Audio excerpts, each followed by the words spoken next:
In March 2002, Arlene Lincoln was stabbed to death in her home in Greenville, North Carolina. She was 74. 6 months later, Arlene's daughter, Leslie Lincoln, was arrested for her murder. I thought, okay, they know I didn't do this. My family's going to tell them I didn't do this.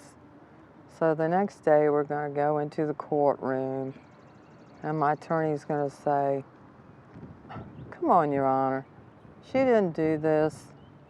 Let's let her out and go look for who really did this. Police had no physical evidence or witnesses to connect Leslie to the crime. Their case hinged on the fact that Leslie had been the last known visitor to her mother's home.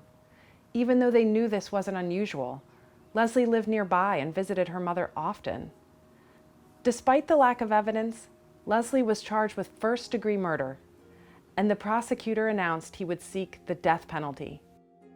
She spent 3 years in jail awaiting trial. They weren't going to look for anybody else because they had me.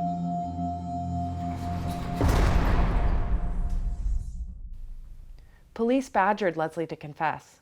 She refused. Then they confronted her with shocking news. Leslie's DNA had been found in a bloody handprint left on her mother's sheets. They're saying that the DNA in that room is yours.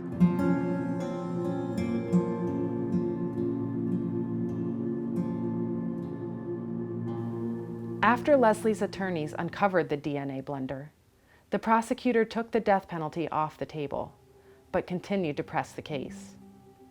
In 2010, a jury deliberated only about an hour before acquitting Leslie of all charges. Yet her ordeal was far from over. She had lost everything while she was in jail.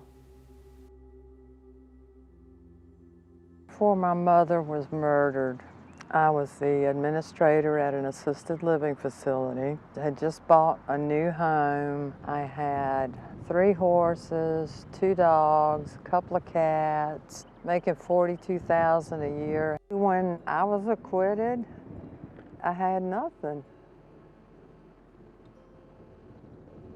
Nothing at all.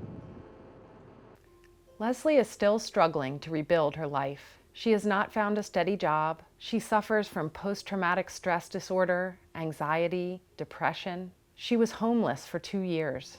She is still waiting for an apology from the state. Nobody at all said, Leslie, we're sorry this happened to you.